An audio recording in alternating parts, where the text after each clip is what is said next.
Bueno, le damos la bienvenida a los candidatos a la presidencia de la República 2018-2022, doctor Iván Duque y doctor Germán Vargas Lleras.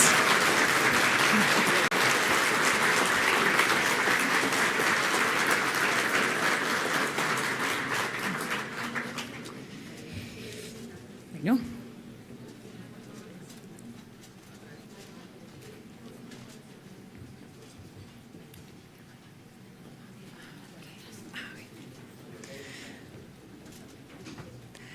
Agradecemos su presencia el día de hoy. En nombre… ok.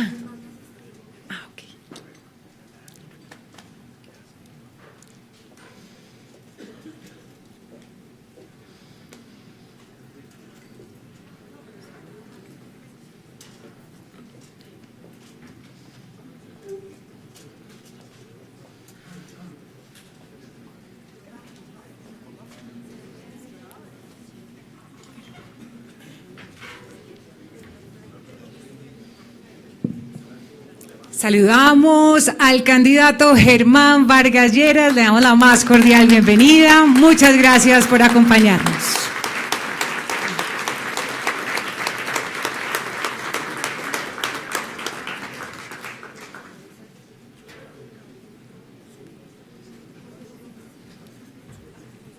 Venga, los saludos, Gerardo.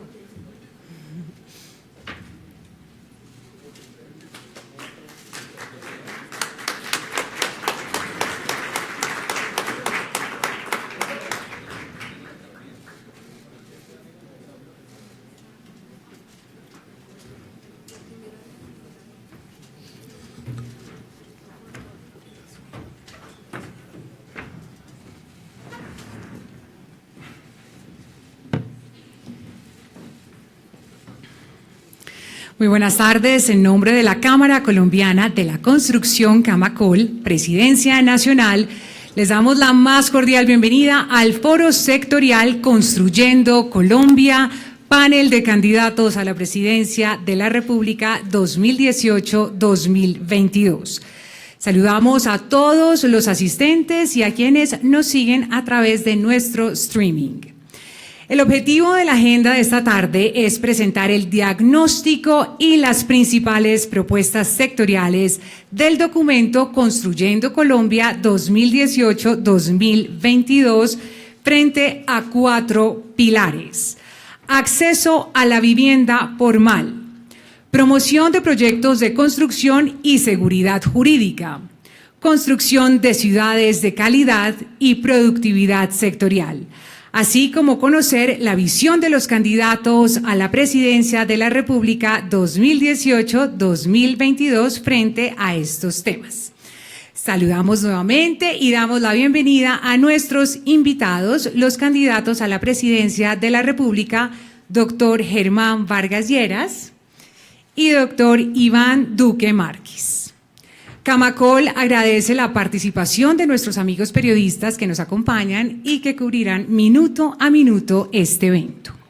Damos paso entonces a la instalación del foro Construyendo Colombia, panel de candidatos a la presidencia de la República 2018-2022, con la intervención de la presidenta ejecutiva de Camacol, doctora Sandra Forero Ramírez, quien presentará el diagnóstico y las principales propuestas del documento sectorial Construyendo Colombia 2018-2022. Con el objeto de nutrir las propuestas del sector que la doctora Sandra nos compartirá en sus puestos, hemos dejado un formulario que solicitamos muy amablemente nos respondan para así conocer su percepción y hacer que todos ustedes asistentes a este evento sean parte de la construcción colectiva de las propuestas finales que el gremio presentará para el periodo gubernamental 2018-2022. Saludamos entonces a la doctora Sandra Forero Ramírez, a quien invitamos al escenario.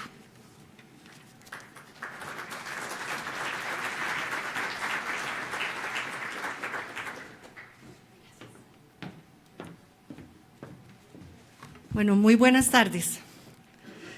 Evidentemente, ustedes convocan, esto está lleno. Muchas gracias a todos ustedes por acompañarnos. Muy agradecida con los candidatos. doctor Iván Duque, doctor Germán Vargas, gracias por atender esta invitación en un momento en que acabamos de pasar las elecciones parlamentarias y evidentemente las agendas de ustedes están absolutamente colmadas de compromisos. Agradecemos que nos estén acompañando.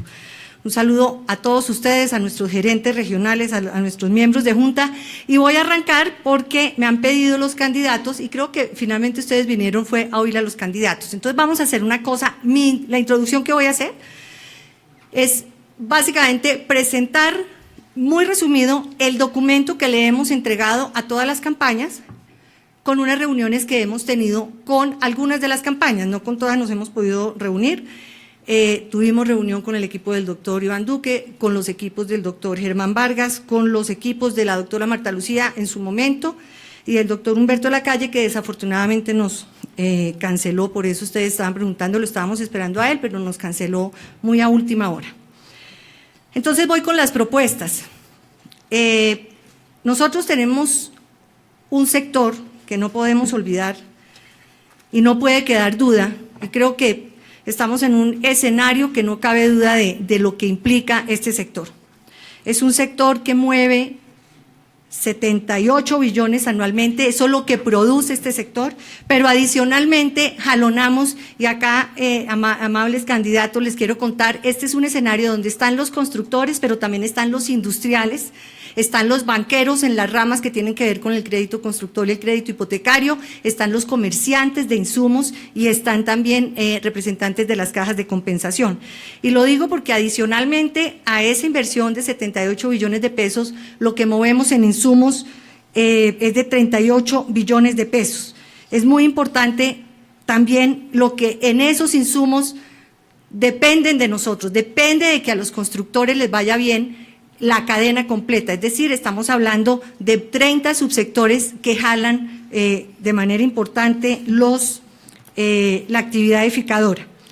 Y este es un tema muy importante, el tema de los salarios. Cuando estamos hablando de salarios, nosotros en este momento los colombianos, hay 1.4 billones de colombianos trabajando en la actividad directamente edificadora. Si le sumamos a eso los indirectos y además lo de actividades inmobiliarias, podemos fácilmente superar los 3 millones de colombianos. ¿Cuánto pagan los constructores? ¿Cuánto se paga en esta cadena en salarios? Solo en salarios directos, 9.3 billones de pesos.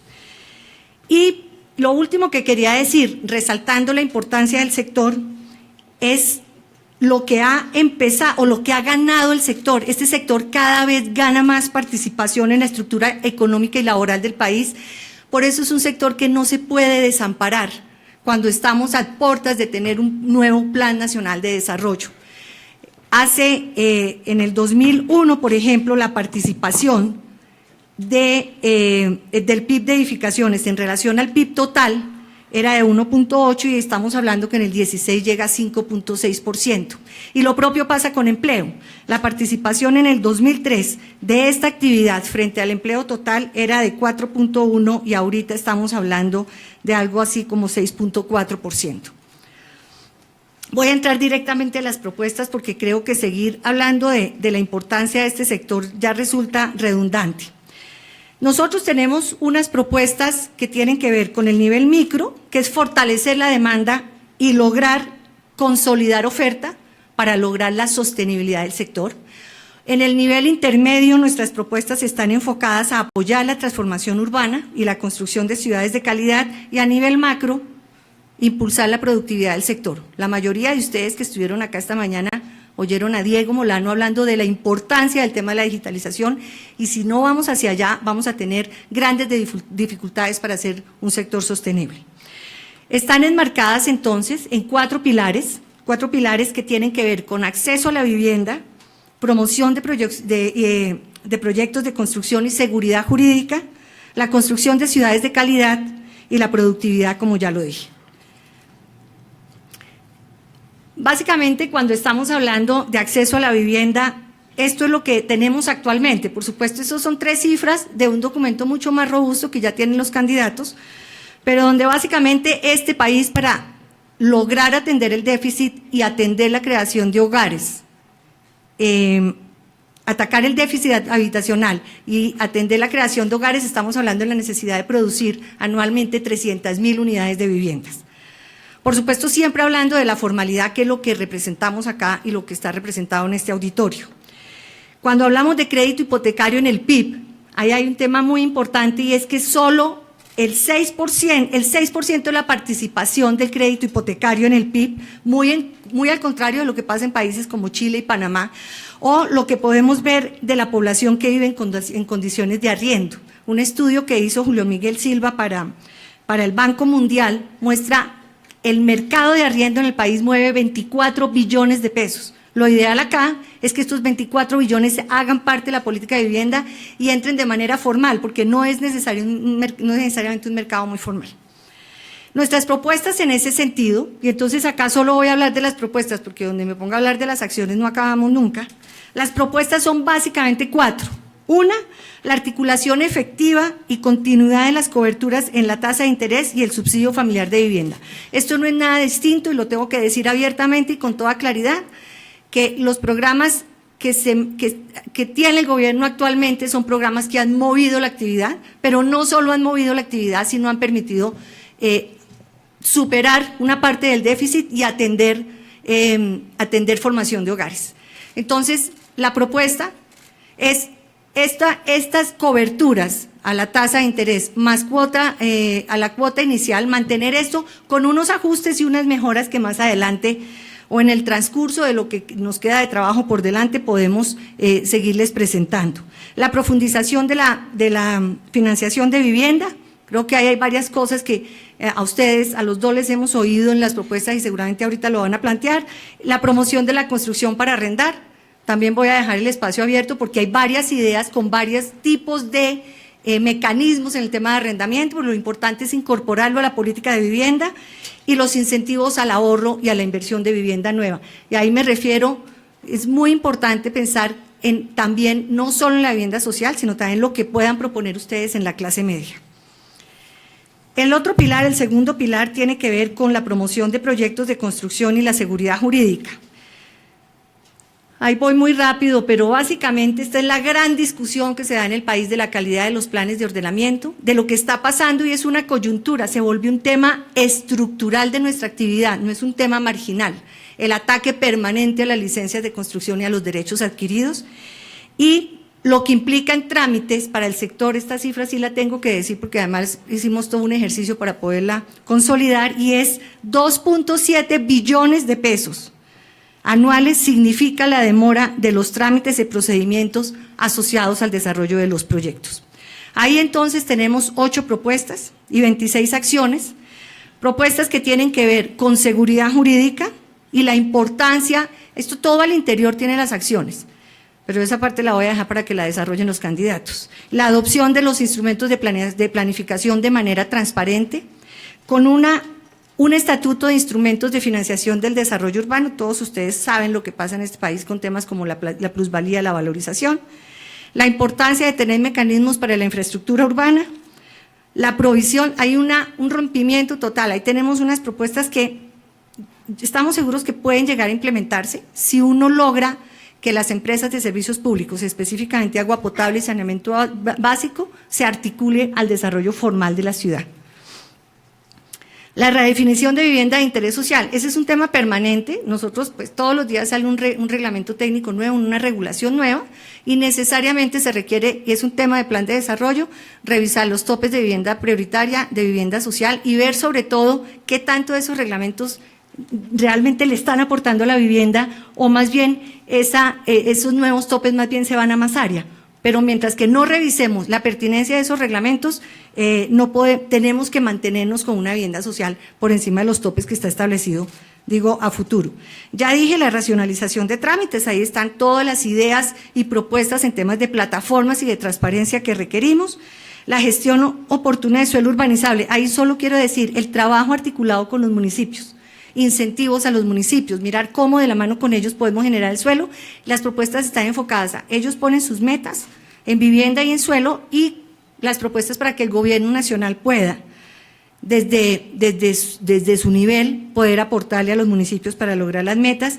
Y el ordenamiento ambiental del territorio, ustedes candidatos saben que permanentemente no hay un sector en su formalidad que respete más el medio ambiente que este, pero el medio ambiente se ha vuelto una disculpa para o incorporar trámites adicionales o atropellar las licencias. Y tenemos ahí todas las propuestas de lo que sería un ordenamiento realmente articulado del territorio en el momento oportuno y en las condiciones que se requiere para los planes de ordenamiento territorial, que no es nada distinto a tener una información de calidad del territorio. El tercer pilar, ya casi para terminar, es la construcción de ciudades de calidad. Este es un país urbano que va a seguir siendo urbano, se va a seguir urbanizando sin demeritar todo lo que se pueda trabajar en la ruralidad de nuestro país, pero necesitamos tener una institucionalidad mucho más sólida y más contundente en el tema de ciudades. Ahí entonces estamos hablando de fortalecer la institucionalidad, crear un viceministerio de ciudades que permita realmente atender las necesidades, o más bien eso es construir verdaderas ciudades de manera integral. Y un tema que funciona muy bien en otros países está escrito en las propuestas en un Consejo Nacional de Ciudades. Varios candidatos nos han oído esto y se le da mucha importancia a la infraestructura, lo cual es lo obvio. Ustedes, por ejemplo, están hablando mucho de minería, pero del Consejo Nacional de Ciudades es porque la institucionalidad tiene que estar arriba. Tenemos que seguir construyendo ciudades de calidad y no necesariamente solo haciendo buenos proyectos construimos buenas ciudades. Sistemas de seguimiento al ordenamiento. Esto básicamente es innovación y tecnología para que podamos tener claridad en los procesos de incorporación de suelo. Muy importante, me paso acá al Fondo Nacional para la Financiación de Estudios Técnicos. Eso funciona muy bien.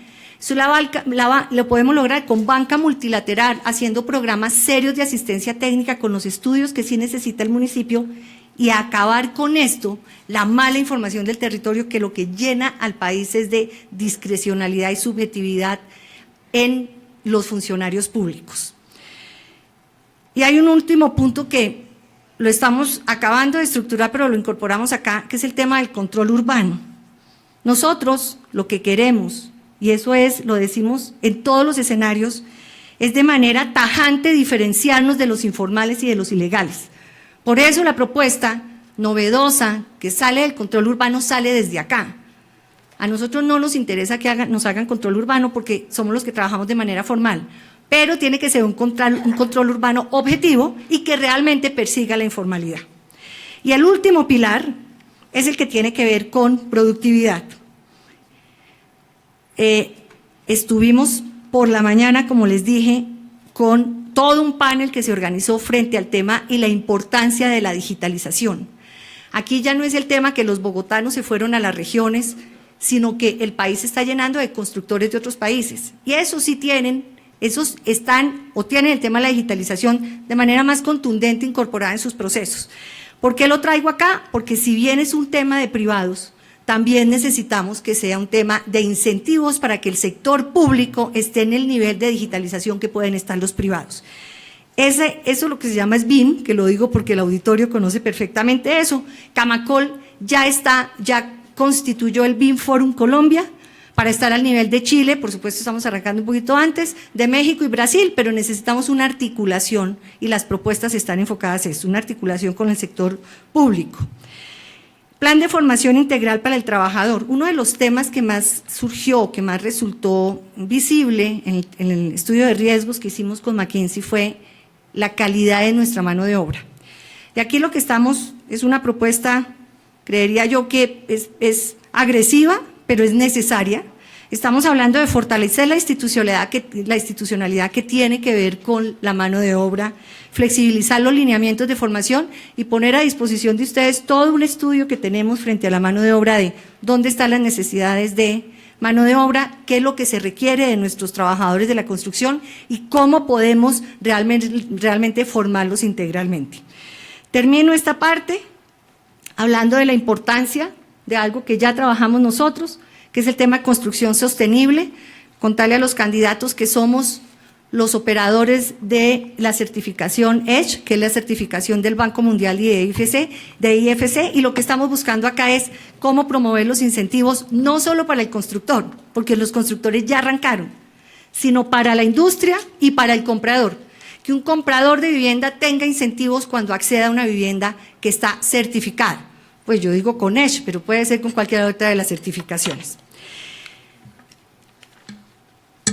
Esta es una propuesta señores candidatos, que es ambiciosa, es integral, pero es posible. Lo que está en juego aquí es que si logramos convencer al próximo gobierno de incorporar estas propuestas, nosotros estamos en condiciones de tener un crecimiento del 10% anual. Y si tenemos un crecimiento del 10% anual, este sector edificador, en los próximos 4 años, estamos seguros que aportamos un punto porcentual adicional al crecimiento económico. Si se han dicho los analistas que vamos a crecer 2,8 o 3 en los próximos años, nosotros podemos garantizar ese punto porcentual si logramos incorporar estas propuestas. Y por supuesto, seguir siendo generadores de empleo, 140,000 empleos adicionales por año. Es un sector que puede aportar eso si logramos tener el entorno propicio para la actividad formal. Le reitero el agradecimiento, le doy la palabra a Mauricio Reina, a quien agradezco enormemente acompañarnos a moderar este panel, y nuevamente, gracias por sacar tiempo de sus agendas y acompañarnos el día de hoy.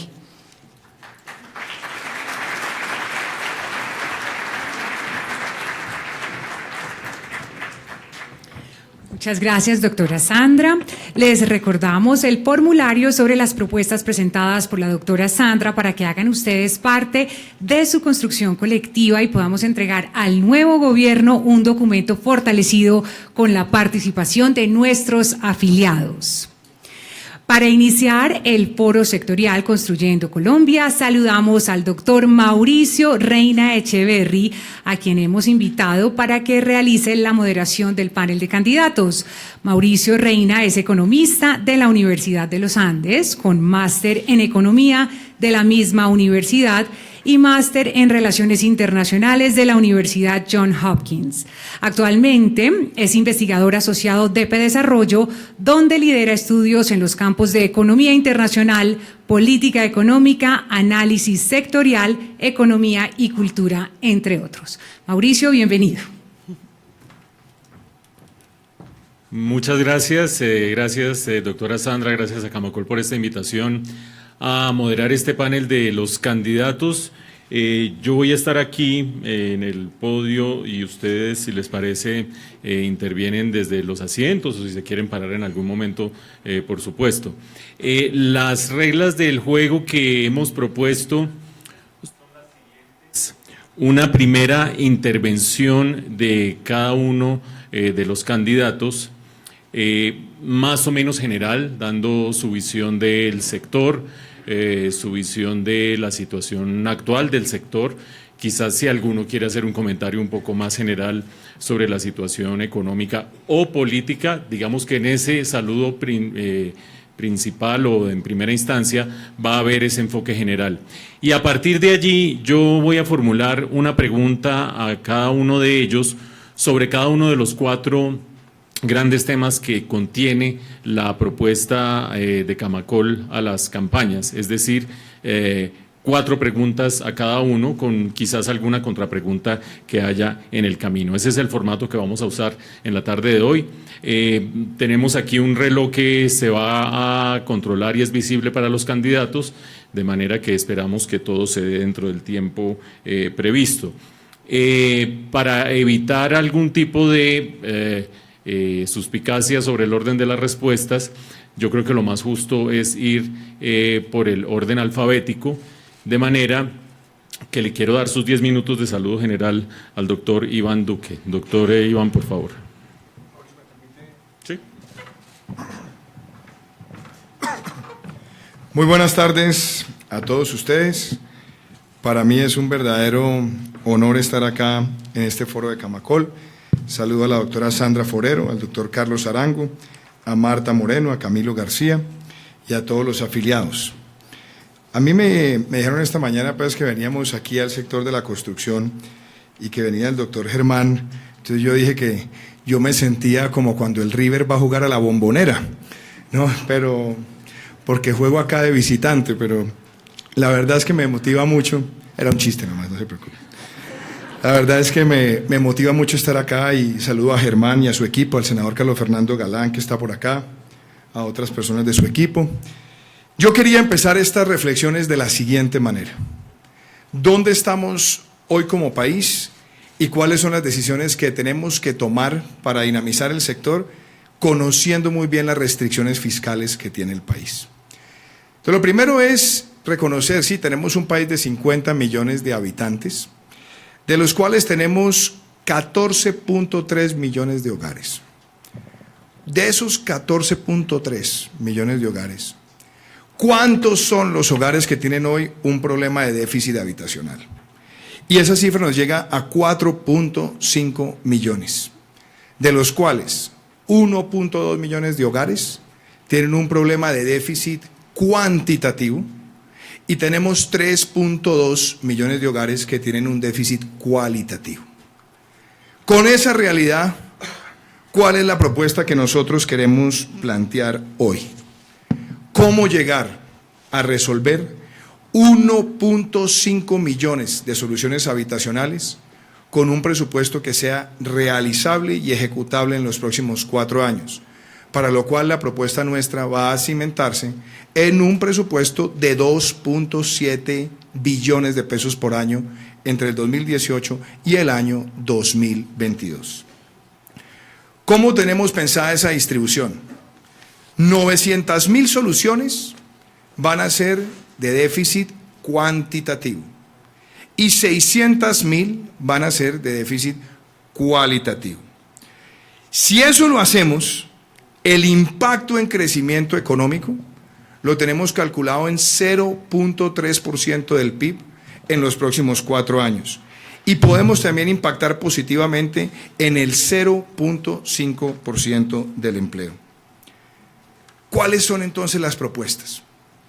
La primera es lo que yo llamo creatividad financiera. De los años en los que yo estaba trabajando en banca de desarrollo, pude darme cuenta que a veces hay soluciones que no se observan y que pueden tener un impacto muy rápido en dinamizar el sector y al mismo tiempo en favorecer las condiciones de los hogares. ¿Cuál es el primero que yo quisiera plantearles a ustedes hoy? Hacerle una reforma a la Ley 546 del 99 en la siguiente dirección. La primera, ampliemos el programa de financiamiento de 20 a 35 años en el país.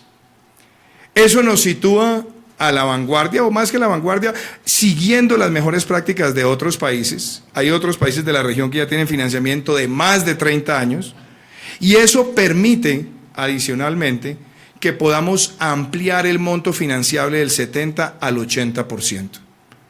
¿Qué impacto rápido tiene esto en la ciudadanía? Le resuelve y le libera al ciudadano cerca de 15% de su flujo de caja en el periodo de amortización de la vivienda. Eso tiene un beneficio directo en el ciudadano y un beneficio muy grande en el sector. Y yo estoy convencido que podemos impactar 400.000 unidades de vivienda en los próximos 4 años allí y beneficiar a los estratos 2, 3 y 4. ¿Cuánto nos costaría eso? En todo lo que son costos financieros, 1 billón de pesos de costos financieros que tendría que asumir la nación. Es decir, con un costo de 1 billón, estamos teniendo un impacto favorable en 400.000 viviendas y estamos liberando además productos financieros que por supuesto tiene que ir de la mano articulado con un papel que debe cumplir el gobierno central, profundizando el mercado de capitales. Y aquí es donde también quiero mandarle un mensaje a todos ustedes, y es que desde el Ministerio de Hacienda y la Dirección de Crédito Público tenemos la responsabilidad de ampliar el financiamiento a 30 años en el mercado de capitales para que ese producto sea un producto viable y de gran impacto para el sector. Esa es propuesta 1. Propuesta 2. Los programas de arriendo a propietario. Sí, en Colombia se vienen adelantando algunas iniciativas de lo que se llama internacionalmente como el ACOC, que es el arriendo con opción de compra, pero está limitado. Está limitado principalmente a un prestador del servicio, en este caso el Fondo Nacional del Ahorro. Y el reto que nosotros tenemos como sociedad es ampliar este programa para que el programa pueda desarrollarse también por la banca comercial. Y eso puede ser supremamente importante en la medida en que garanticemos que el ciudadano puede adquirir la vivienda y que lo que va a pagar de cuota de adquisición es lo que hoy está pagando de cuota de arriendo, obviamente centrándonos en una media de amortización que la determina el mercado. ¿Cuánto es el subsidio en este caso? Pues en este caso estamos hablando de subsidiando temas de cuota inicial, que es donde está la principal barrera. Estamos hablando cerca de 30 millones de pesos por unidad. Y eso obviamente nos lleva a que el costo de esta iniciativa, si la queremos hacer para 100.000 unidades, sea del orden de 3 billones de pesos. Si nosotros logramos liberar más recursos fiscales, sabemos que allí podemos tener un gran impacto social. Pero lo cierto es que los programas de arriendo con opción de compra, teniendo este tipo de vehículos, permiten que un sector importante de la población se convierta en propietario. Eso me lleva al tercer punto. Es lo que yo llamo calidad en cantidad. Si tenemos un déficit cualitativo de vivienda del orden de 3.2 millones de hogares, nosotros no podemos seguir dándole la espalda a ese problema. Y lo que nosotros estamos proponiendo es un mejoramiento de 600.000 viviendas en los próximos 4 años. Ese mejoramiento que incluye pisos, techos, cocinas, ojo con esa cifra, 2 millones de cocinas en Colombia son a leña. Si hacemos esa transformación y además llevamos el servicio de gas, la mejora cualitativa del lugar, inclusive la propia seguridad del hogar, es tremenda. Y lo que estamos contemplando es un valor unitario del orden de 5 millones de pesos por vivienda. Es decir, con un programa de 3 billones de pesos en los próximos 4 años, podemos tener un impacto muy grande en un sector de la población que ha visto deteriorar su vivienda y cuyo mejoramiento nos lleva a, como país, mejorar también la situación de desigualdad, mejorando sustancialmente el coeficiente de Gini. ¿Qué ambición tengo yo? Que de esas 600.000 viviendas mejoradas, 180.000 puedan estar en las zonas rurales de Colombia. Y eso creo que tiene un impacto social tremendo. Ahora, la cuarta iniciativa que quería plantearles hoy es también de creatividad financiera.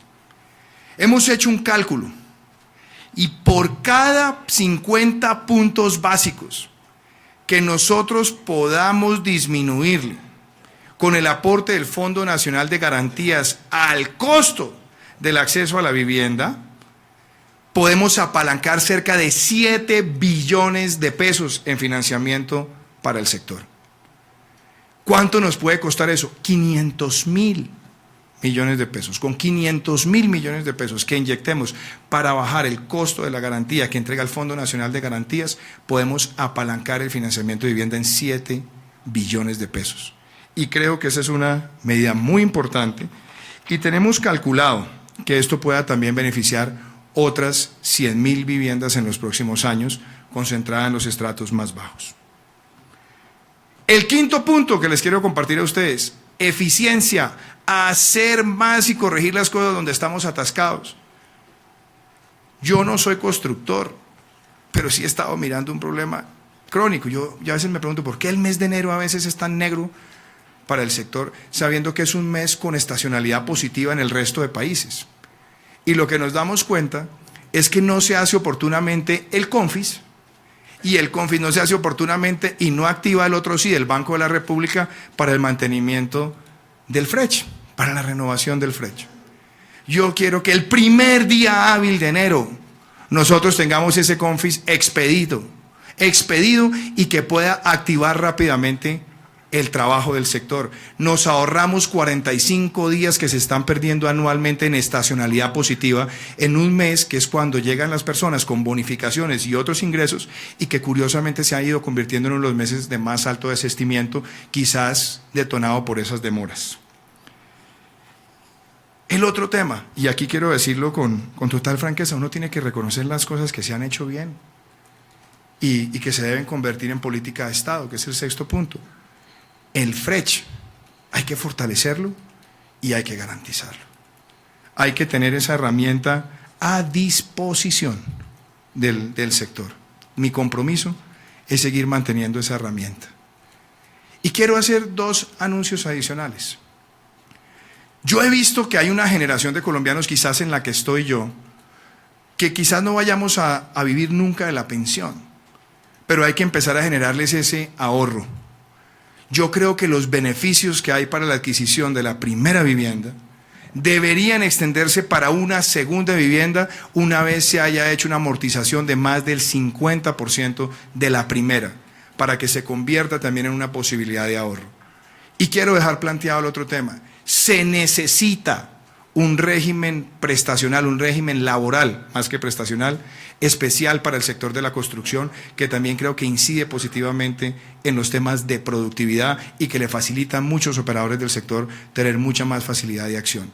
Y un tema que a veces se olvida, los seguros de vivienda en caso de desastres naturales. En Colombia hay seguro mientras hay unos ciclos de amortización y hay algunas aseguradoras que lo tienen.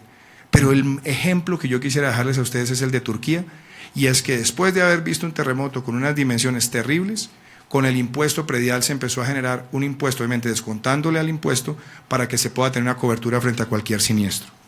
Y mi último tema que quiero tocar acá, Consuelo, Mauricio, le va a pedir un minutico más, me da vergüenza con usted. ¿Cuánta es la tierra que nosotros podemos asignar a los proyectos de construcción en los próximos 4 años? Una de las barreras más grandes que tenemos es que el costo del suelo trae una implicación sobre el costo de la vivienda. Yo creo que perfectamente se pueden habilitar entre 16.000 y 20.000 hectáreas en los próximos 4 años para proyectos de vivienda. ¿De qué depende? Y aquí quiero dejar planteado algo para ustedes. En el caso de los terrenos urbanos, donde tenemos áreas no consolidadas, yo creo que tenemos que dar una motivación a los municipios y es decir, hagamos el inventario y hagamos el ejercicio de consolidación.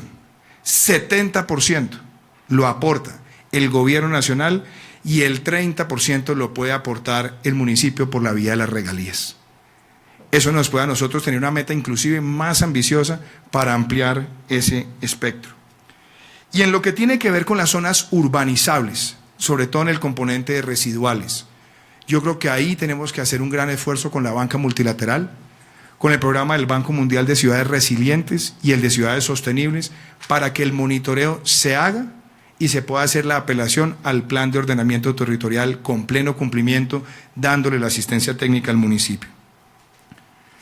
Y de pronto ya me fue el tiempo, me queda el último comentario en lo que tiene que ver con servicios.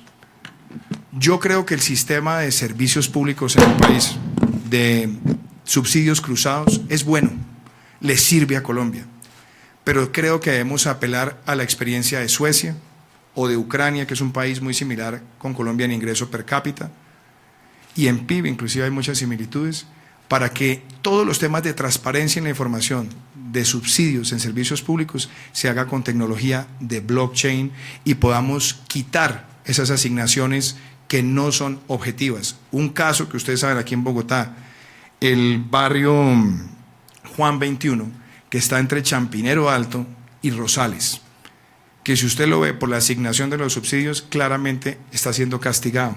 Y como ese hay muchísimos barrios en Colombia. Si tenemos una buena distribución de los subsidios en materia de servicios públicos, podemos acompañar la política del desarrollo de la construcción con una mayor transparencia en materia de subsidios de servicios. Muchísimas gracias.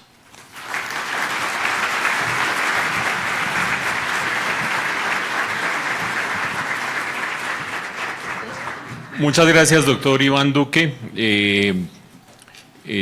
Tomó en total un poco más de 12 minutos. Doctor Germán Vargas tiene sus un poco más de 12 minutos, no más de 14. Bueno, muy bien. Mil gracias por esta invitación. Han sido varios años ya. El tiempo en el que los he acompañado, doctor Iván Duque, Mauricio, Sandra, a todos los miembros de la Junta Directiva de Camacol, a los afiliados, por supuesto. Mil gracias por esta nueva oportunidad para referirnos a un sector que yo lo considero crucial en nuestra propuesta económica. Hace parte de los 5 sectores que creemos tienen un mayor potencial de crecimiento, de aportarle a este país nuevas oportunidades. me resulta forzoso remontarme al cambio que hicimos en la política de vivienda hace ya no muchos años. Cuando yo tomé la decisión de aceptar el Ministerio de la Vivienda, me encontré con un panorama sombrío. Doctor Iván, el día que me posesioné en el ministerio, encontré 250 proyectos siniestrados. Esa era la situación de los proyectos de vivienda de interés social en Colombia. 250 pleitos con las compañías de seguros, con el sector bancario. Cambiamos el modelo. Muchos de ustedes que jamás habían participado en la construcción de vivienda de interés social tomaron la decisión de hacerlo. Para nosotros fue motivo de gran orgullo el que las principales compañías, las que mejor construían en Colombia, tomaran la decisión de construirle a los sectores más pobres en este país. Y a fe que lo logramos. El balance no puede ser más positivo en estos 4 años, o 5, diría yo. Los resultados son extraordinarios. No me cabe más que expresarles mi profundo agradecimiento a todos aquellos que confiaron que esa política era posible ejecutarla.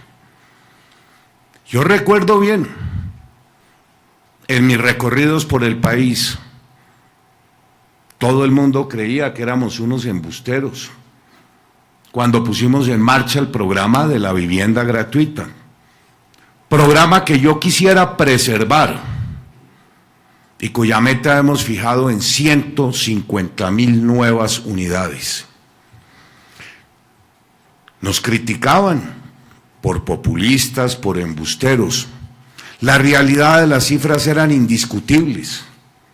Para que una persona de un salario mínimo pudiera constituir lo que en su momento era el ahorro programado, tardaba 14 años de su vida. Y aún así no lo lograba. Nadie era sujeto de crédito. Ni qué decir con millones de familias que no alcanzaban ni siquiera un salario mínimo de ingreso. Y qué satisfacción haber logrado que a la fecha 140,000 familias, las más pobres entre las pobres, tengan una vivienda propia. Casi que multiplicamos por 3 lo que era en ese momento el área de la vivienda de interés social. No hubo un factor que contribuyera más a la superación de los indicadores de los segmentos de pobreza extrema que el tener una vivienda propia. Y el desempeño del sector ha sido extraordinario a lo largo de estos años, pese a la contracción que tuvo en un momento dado la construcción en los segmentos altos.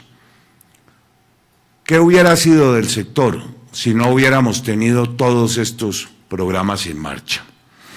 De manera que yo, más allá de compartir con ustedes algunas cifras del sector que no dan lugar a dudas, me tomé el trabajo ya hace algunos meses de presentarle al país lo que serán nuestras propuestas para el sector de la vivienda y el sector del agua potable, que es un tema que veo no está previsto hoy a ser discutido, pero que es el complemento necesario e indispensable que no se puede dejar de contemplar en una política pública sobre los temas de la vivienda. Yo creo que todos ustedes lo recibieron en su momento, documento que contiene las estrategias, los pilares de lo que creemos es posible y que me voy a permitir mencionar en grosso modo. Dentro de la actual situación financiera y fiscal del país, nuestra propuesta está orientada a la construcción en los próximos 4 años de 1.200.000 nuevas unidades. 600.000 serán de interés social, incluidas 100.000 para los sectores rurales. La primera decisión que hay que tomar es reintegrar al Ministerio de la Vivienda una facultad que nunca debió haber sido escindida. Un país que tiene un Ministerio de la Vivienda nunca debió haber puesto en manos del Banco Agrario la construcción de la política de vivienda rural. Por eso los resultados que hoy arroja o se contemplan en ese frente son francamente desoladores. 100.000 viviendas de interés social en el campo colombiano, articulando nuevamente en el Ministerio de la Vivienda la conducción y ejecución de esa política. Yo le daría continuidad a todos los programas que en estos años pusimos en marcha. Me refiero particularmente a darle continuidad al programa de vivienda de interés gratuito.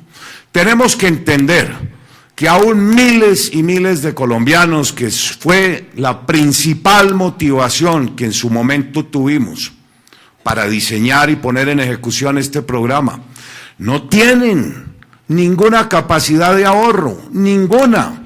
En su gran mayoría están integrados esos hogares por madres cabeza de familia.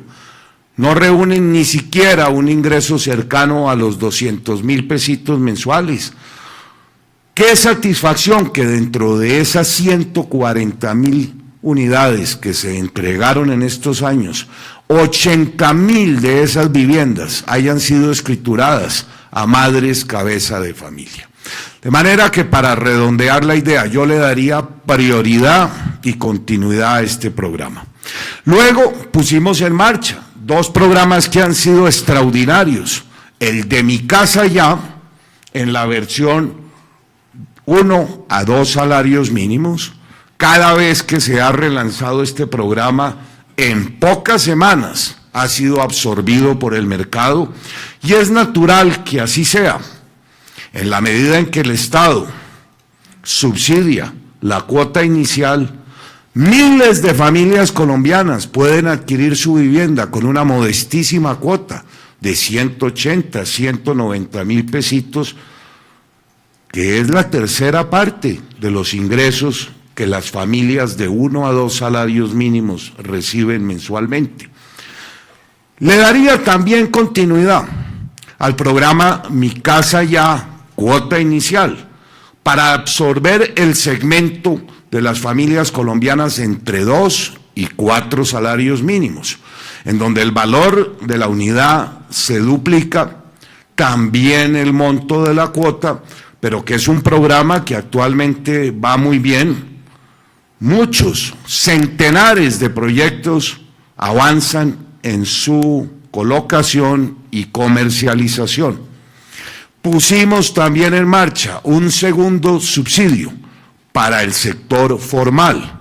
Me refiero a un segundo subsidio para quienes gozan o están afiliados a las cajas de compensación familiar, que les va a permitir tener un mejor cierre financiero. Ese programa también ha sido muy exitoso. Continuaría con el programa de subsidio a la tasa, que fue diseñado hace ya varios años, cuando el actual presidente era ministro de Hacienda. Un programa que también contribuye mucho a la financiación de la vivienda. Restablecería un mecanismo en materia de ahorro, el de las cuentas AFC, que hoy parece que ya no está vigente desde la última reforma tributaria, y que yo considero que es un mecanismo de ahorro que mucho le ha servido al sector. Y podría en marcha 2 nuevos programas, hablando de la vivienda de interés social. El de la construcción en sitio propio, para permitir un mecanismo de financiamiento a miles de cooperativas en Colombia que han hecho el esfuerzo de comprar su lote, que a la en la actual legislación no son susceptibles del financiamiento de la construcción, pero que podrían serlo con una pequeña reforma a la ley de vivienda. Recordarán ustedes que no es posible preasignar un subsidio de conformidad con las normas actuales, pero que nos permitiría como gobierno entrar a subsidiar la construcción de esas viviendas en aquellas asociaciones que hayan hecho el esfuerzo de comprar y habilitar la tierra. No, que no se me malinterprete, no se trata de que cada afiliado a una cooperativa concurra cada 8 días a una ferretería a comprar unos ladrillos y unas puntillas y avance en la construcción de su casa, sino que la construcción en sitio propio se oferte en igual forma a como lo están haciendo hoy los proyectos de vivienda de interés gratuita, para que las grandes constructoras, las medianas, las pequeñas, quienes tienen la experiencia, construyan esas casas en los lotes cuyo esfuerzo han hecho este tipo de cooperativas. Y también planteo un tema de lo que mucho se ha venido hablando, el leasing o el arrendamiento social con opción y sin opción de compra, que a lo largo de estos años ha tenido la dificultad, 2 dificultades que han ahuyentado la inversión en este sector: los procesos de restitución de los inmuebles frente al no pago. Todos sabemos de las dificultades que se presentan. Y un segundo tema que lo contemplamos también en el documento, y es el mercado de pólizas para cubrir estos arrendamientos. Esos 6 programas, en lo que concierne a la vivienda de interés social, serían unos programas que yo preservaría. En los temas de subsidio hemos llegado ya a subsidiar viviendas hasta de 220 millones de pesos para un segmento de clase media con media baja, poder adquisitivo, y entonces en eso focalizaría yo mis iniciativas, incluida por supuesto el de la vivienda rural. Este programa también contempla aspectos relacionados con otros temas que aquí han sido abordados. El segundo pilar es el Programa Nacional de Gestión y Habilitación de Suelo para viviendas y usos complementarios. Construir 1.200.000 viviendas va a exigir del próximo gobierno la habilitación de 13.000 nuevas hectáreas, que es lo que demanda alcanzar estas metas. El tercero de los elementos, una reforma a la ley de APPs para la infraestructura urbana, la vivienda y los equipamientos. Un cuarto programa, que es el relacionado con los temas del agua potable, las plenas coberturas. Mucho se avanzó. Un minuto, ya se me acabó el tiempo. Sí, señor. Bueno, parece muy corto. El tema del agua potable.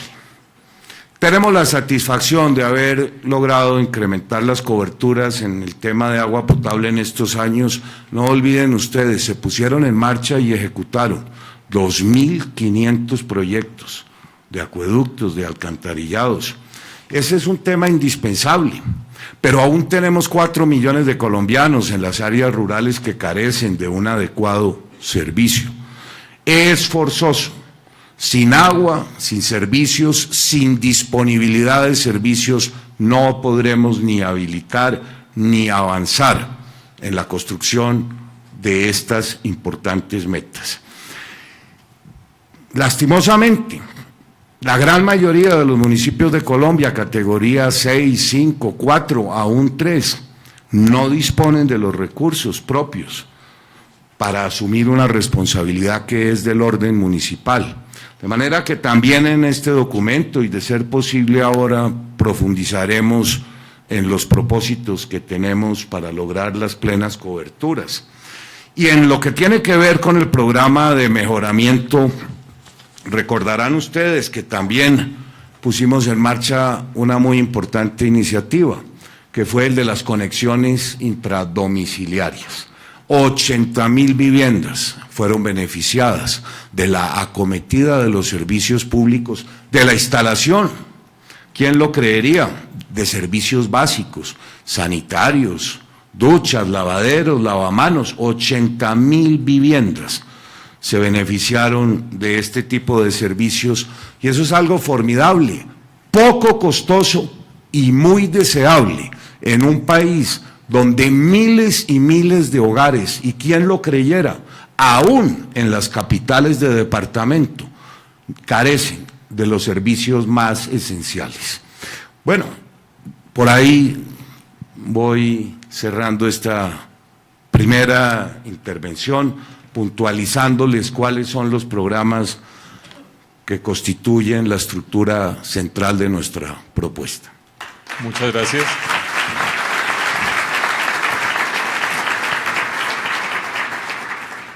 Muchas gracias, doctor Germán Vargas. Gracias, doctor Iván Duque. Vamos a proceder de la siguiente manera. Ustedes recuerdan que las propuestas de Camacol están abarcadas y agrupadas en 4 grandes pilares. Yo voy a tratar de hacerles a cada uno una pregunta sobre cada uno de esos pilares. Voy a arrancar con una pregunta que es común a los dos y que se refiere a o está detrás de buena parte de las propuestas que cada uno ha hecho. Tiene que ver con la financiación de sus propios programas. A diferencia de lo sucedido durante los últimos 8 años, o por lo menos los últimos 4 años, con una ejecución muy agresiva de la política de vivienda, la situación fiscal está muy estrecha en este momento. Algunos de los programas que mencionaron los dos candidatos traían sus números, sus valores adjuntos, y la primera reacción mía como economista es preguntarles de dónde saldría esa plata en una situación en la que todo el mundo relativamente serio dice que el próximo presidente y el próximo Congreso deben llegar con una reforma tributaria debajo del brazo. Y si me permiten adjuntar algo que va de la mano, ¿cuál es su diagnóstico de la desaceleración del sector de construcción de edificaciones, no de infraestructura, sino de edificaciones, en el último año en contraste con lo sucedido con años anteriores? Puede ser que ambas cosas vayan de la mano, estrechez fiscal, menor dinamismo del sector, y por lo tanto ahora entrando con estrechez fiscal al próximo gobierno, ¿de dónde saldrían los recursos? Entonces, doctor Iván Duque en primera instancia, doctor Germán Vargas en segunda instancia. Gracias, doctor Mauricio. ¿Qué tiempo disponemos para la pregunta? Digamos que 5 minutos. Perfecto, cuando lo hacemos antes inclusive. Yo pienso esto. Primero, en cuanto al financiamiento, la situación fiscal del país es muy precaria. Muy precaria quiere decir que nosotros vamos a arrancar con un déficit fiscal de casi 4% del PIB, casi. Y según la regla fiscal tenemos que llevar esto al 1% del PIB en el año 2022. Eso quiere decir que el Estado va a tener que recortar cerca de 1.9% del PIB en inversión pública en los próximos 4 años. Entonces, si queremos tener un impacto en el sector, tenemos que ser supremamente creativos. Ahora, ¿cuánto cuesta el programa que yo estoy planteando? El programa cuesta 10.7 billones de pesos en 4 años. ¿Eso cuánto es anualmente? Estamos hablando de cerca de 2.7 billones. ¿Qué estamos haciendo creativo? Estamos tratando de apelar a decisiones de carácter financiero que tienen un gran impacto en el sector. Solamente haciendo la modificación de la ley, que nos permita a nosotros extender el financiamiento a 35 años, acorde como lo tienen otros países de la región y varios países de la OCDE, y además permitiendo por esa vía financiar hasta el 80%, nosotros podemos llegar a impactar 400.000 soluciones de vivienda, con un impacto fiscal de 1 billón de pesos. Es decir, un impacto ambicioso con un presupuesto bastante moderado. Otra de las medidas que a mí me parece importante para el sector es la intervención que nosotros estamos planteando en materia del Fondo Nacional de Garantías. ¿Cuál es la elasticidad del crédito? frente a una intervención en el costo de una garantía. Eso es importantísimo, porque con 500.000 millones para generar una reducción de 50 puntos básicos, podemos apalancar 7 billones de financiamiento. Y eso nos permite pegarle también a un importante número de soluciones de vivienda. Y en materia de mejoramiento, es que cuando tenemos la mayor concentración en lo que es el déficit cualitativo, ¿cuánto nos puede costar a nosotros impactarle por lo menos a 600.000 viviendas en el país? El costo es aproximadamente 3 billones de pesos, a 5 millones de pesos promedio por vivienda.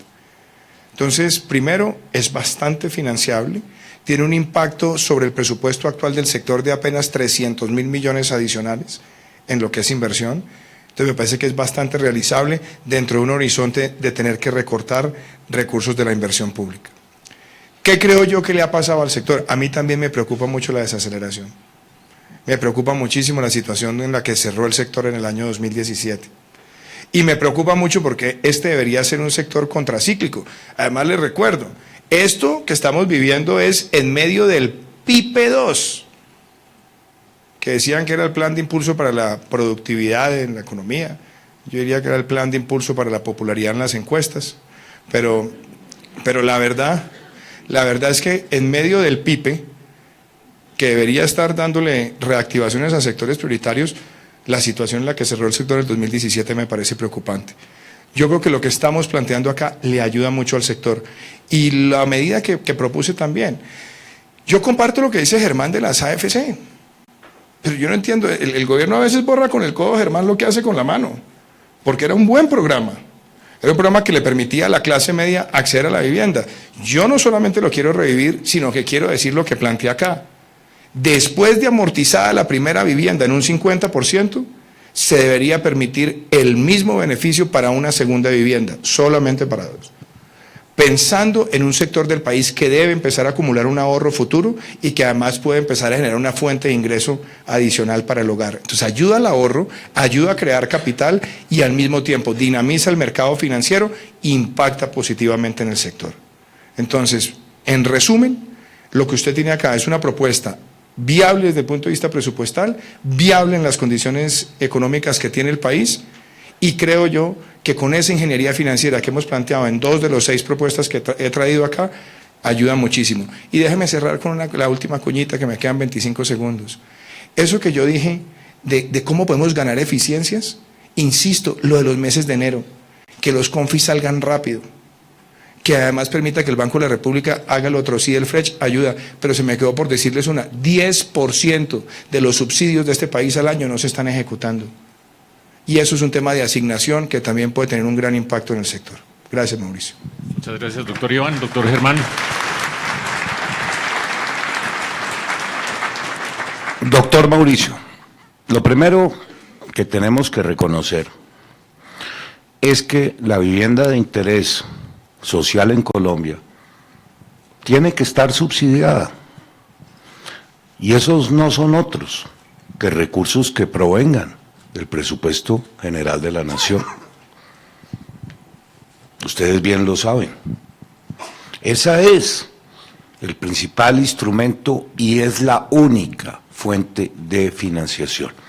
Podemos hablar de cuentas AFC, podemos hablar de muchas cosas, pero la vivienda gratuita, los subsidios a los programas Mi Casa Ya, en sus 2 modalidades, el segundo subsidio al sector formal, son recursos que tienen origen en el presupuesto general de la nación.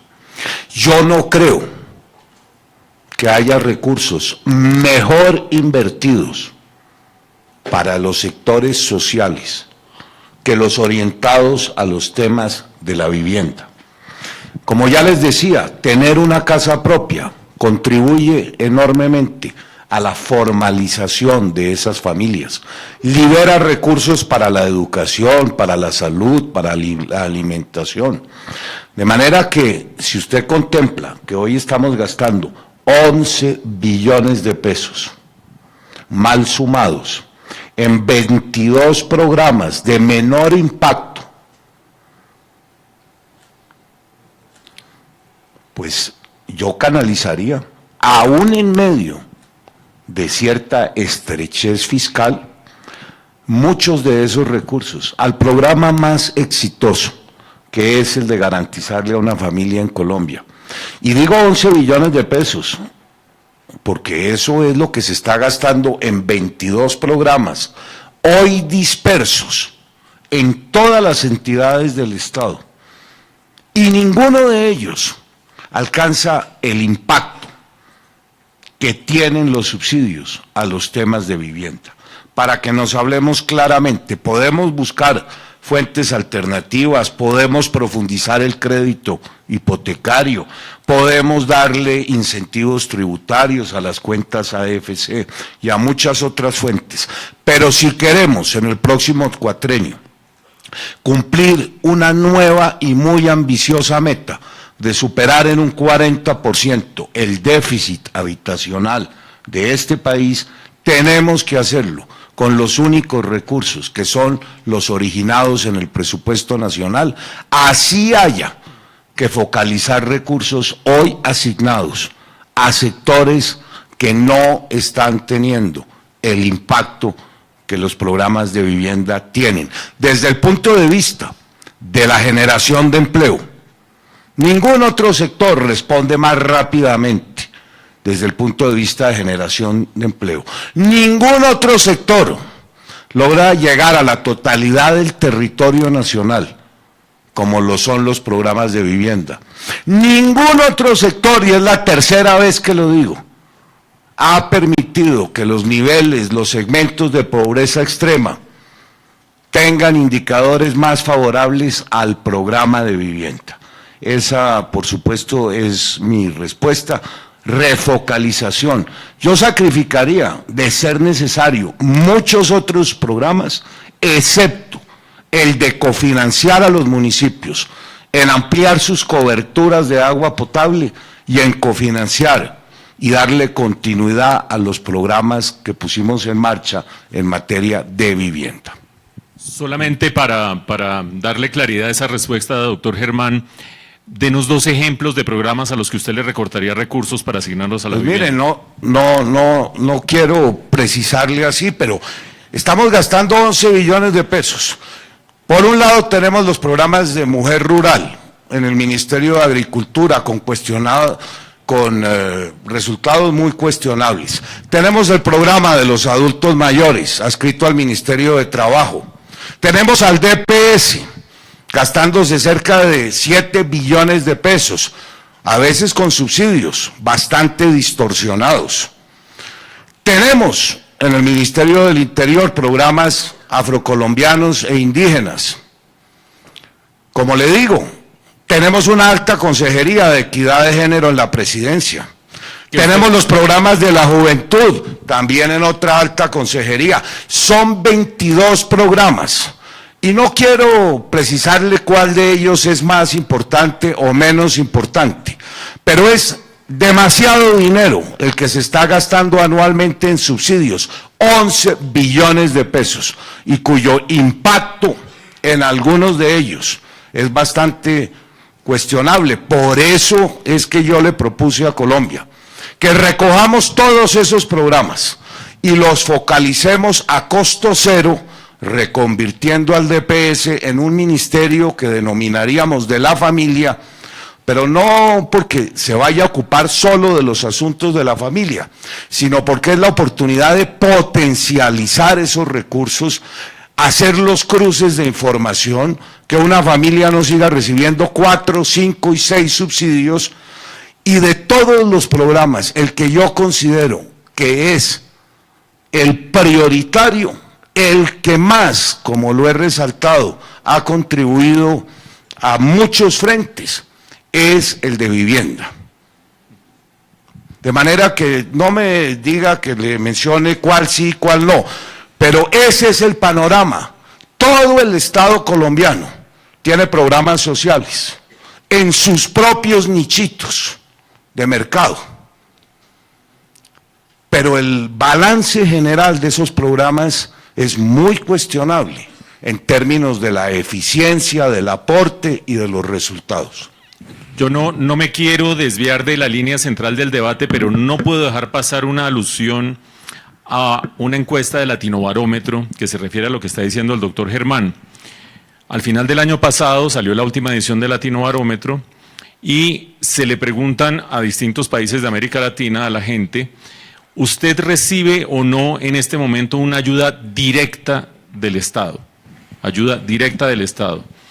Yo me sorprendí mucho, no sé si a ustedes les sorprenda, Colombia está en tercer lugar, es decir, que si hemos dado en América Latina un viraje hacia un Estado asistencialista infinanciable actualmente. Quiero que el doctor Iván o participe de esta discusión o me diga o si en la reforma tributaria que se nos viene arriba, y si quiere levántese y conversamos los tres. Bien, estamos parados acá. Está bien. Si en la reforma Oiga, tributaria un que se viene... comentario. Dígame. Usted sabe que hay familias en Colombia que se ha identificado que cobran 5 y 6 subsidios. El del abuelito mayor, el del CISBEN, el de no sé qué. Eso es una falta de cruces de información. Hay familias en Colombia que se dedicaron a vivir de los subsidios. El doctor Germán Vargas ha dicho que recortaría programas, por el lapsus. No, recorto no. Que el único que no se puede recortar es el de la vivienda de interés social. Ah, bueno. Yo le... ¿Cuál es su posición, doctor Iván, sobre ese Estado asistencialista, la vivienda en este contexto y el hueco fiscal que tenemos? Yo voy primero a valorar esta buena conversación con Germán y usted, Mauricio, de la siguiente manera. En el análisis de los dos programas, el doctor Germán ha planteado el la construcción de 1.2 millones de viviendas en los próximos 4 años, y el costo que está en su programa, doctor Germán, es de 16 billones de pesos más o menos, son cerca de 4 billones de pesos, un poco más por año. ¿No? Claro, hay que leerlo, hay que Lo estudiarlo. veo muy informado hoy Aquí no se puede venir a improvisar, doctor Germán, usted sabe. Que me da mucho gusto, si quiere se lo firmo nuevamente. Entonces, Germán propone 4 billones por año, esos son 16 billones más o menos son 2 puntos del PIB de inversión pública, en un escenario donde nos toca recortar 1.9 puntos de PIB para el año 2022. Quiere decir que hay en efecto que hacer un recorte en algún gasto de inversión pública. Nosotros estamos proponiendo un presupuesto de 2.7 por año para impactar 1.5 millones de soluciones de vivienda. Entonces, en la pregunta presupuestal, porque Germán acaba de hacer una mención de lo social, lo grave es que en los últimos 7 años u 8 años pasamos de 35 billones de pesos año en programas sociales a 72 billones de pesos año en programas sociales. Esos son 5 metros de Bogotá al año, más o menos, en subsidios sociales. Ahora, de esos, ¿sobre cuáles puede haber flexibilidad? Hay 38 que son pensiones. 38 que son pensiones, además, mal asignadas en cuanto al subsidio, porque el 50% de los subsidios se está quedando en las personas de mayor ingreso. En los de servicios públicos, 40% de los subsidios de servicios públicos se están quedando en el 40% de mayor ingreso. O sea, ahí hay que hacer una corrección. Pero yo tengo una discrepancia. Yo creo que, por ejemplo, el programa que Germán se expresa, el adulto mayor, es de los programas que más le ha servido al coeficiente de Gini en el país. Colombia tiene hoy 5 millones de mayores de 65 años y en 25 años va a tener 15 millones y casi todos en la informalidad. Entonces, recortarle a ese programa tiene un impacto regresivo inmediato en el coeficiente de Gini. Pero yo no he dicho que le vaya a recortar, no ponga en boca mía esas palabras. Pero usted lo citó ante la pregunta de Mauricio, entonces no supe si lo citó como uno de los posibles, pero lo citó y se lo dejo ahí en la cita. Mauricio me mencionó cuáles eran los programas. Déjeme, yo termino el cuento, porque usted lo mencionó como uno de los programas. Yo lo que quiero decir acá es, si esa es una posibilidad de recorte, ese es un recorte que sería de impacto negativo en el país. Si vamos a tocar el de la población afrodescendiente, donde tenemos la mayor inequidad del país, profundizamos aún más la pobreza geográfica, uno de los sectores más vulnerables de la población. Entonces, yo lo que estoy diciendo es, ¿qué es lo que más le sirve al sector de la construcción en toda la externalidad positiva? Yo creo que la vivienda no bis en el país es la que ayuda también a apalancar, poder hacer muchísimo más programas de vivienda social. Si en la no bis aumentamos el financiamiento a 35 años, el impacto que tiene el sector dinamizado en la economía, generando empleo, es muy grande. Y en materia de la vivienda social, yo creo que los programas que se han planteado acá, del financiamiento, con el subsidio de tasa, con el subsidio de plazo, inclusive además, doctor Germán, con el subsidio de la cuota inicial, son programas que deben continuar. Mi única preocupación frente a la vivienda gratis, le digo cuál es, preocupación. Hay unos proyectos muy buenos y hay otros proyectos que uno ha ido a visitar y tienen un problema. La solución integral habitacional. Han quedado lejos de la educación, han quedado lejos de la salud, han quedado lejos de la movilidad, y creo que lo que debemos pensar en el país es más en comunidades que en casas, para que no se conviertan en guetos en la asignación del presupuesto para el sector. A ver, Mauricio.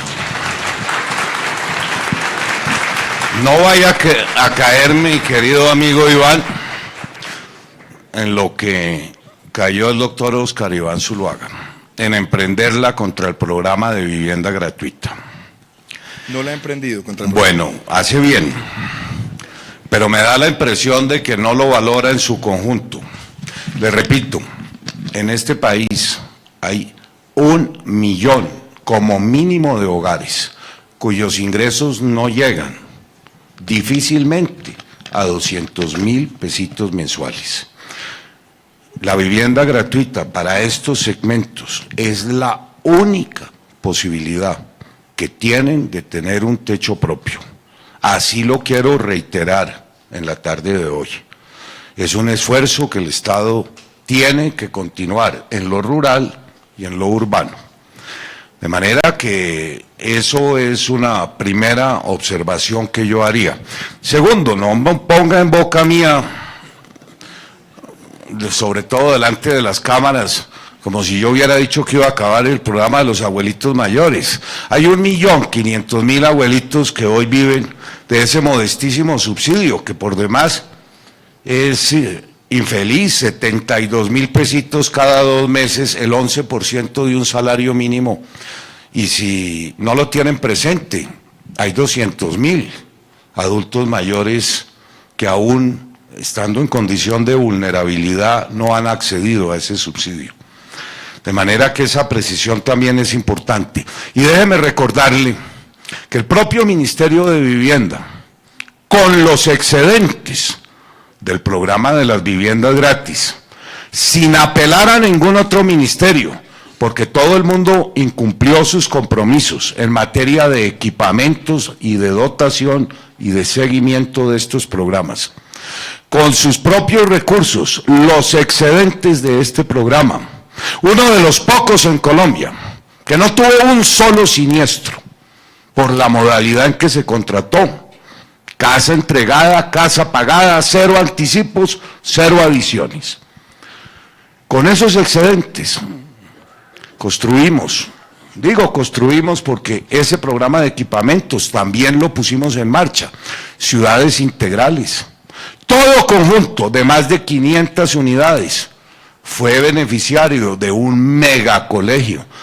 Fueron 40,000 los nuevos cupos en proyectos que se construyeron en esos conjuntos. Y eso también estuvo acompañado de CDIs y de toda la infraestructura necesaria, como debe ser, porque desde el principio tuvimos claro que no era solo construir vivienda, sino construir entornos, ciudades, y así ocurrió.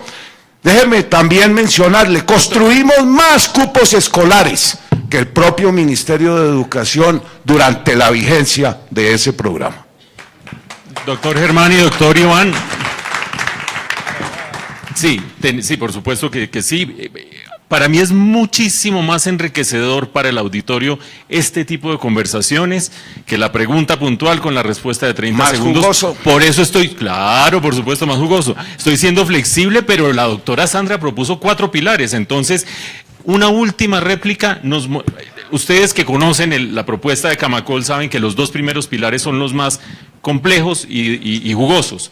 Por lo tanto, estamos en lo más en la pulpa de esta discusión. Última réplica y pasamos al segundo pilar, y los otros 2, con la venia de la doctora Sandra, les voy a dar muy poquito tiempo a los 2 finales. La observación mía era esta: no es atacar la vivienda gratis, doctor Germán, no lo dije además.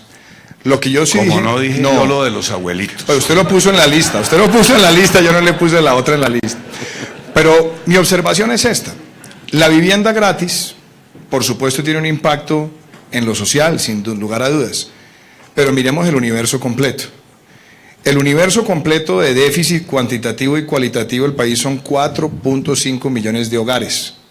Entonces, lo que se trata es buscar la mayor cantidad de impacto a la mayor cantidad de ciudadanos con la mejor combinación de herramientas y obviamente con las restricciones presupuestales. Entonces, yo inclusive visitando proyectos de vivienda gratis, como el de las Gardenias, uno ve casas, sí, con un metraje 45 metros, pero con una realidad social tremenda. 9 personas viviendo ahí. Muchas que han sido instaladas con precariedad en muchos materiales, lo cual no es culpa suya, es culpa también seguramente del constructor o del interventor o lo que haya pasado. Pero mi preocupación es que nosotros no podemos quedarnos solamente ahí, que se deban mantener algunos programas de vivienda gratis, claro. Y le voy a decir una cosa, ojalá tuviéramos de pronto menor número y mejor calidad en algunos lugares del país. Por lo menos pensar en la solución. Inclusive a veces pienso, el hecho de hacerlo en propiedad horizontal en muchos lugares del país también termina teniendo un impacto, que usted sabe que muchas familias terminan es después, cuando ya tienen la casita echando, el planchón, creciendo, y esos son mejoramientos cualitativos que también debemos tener.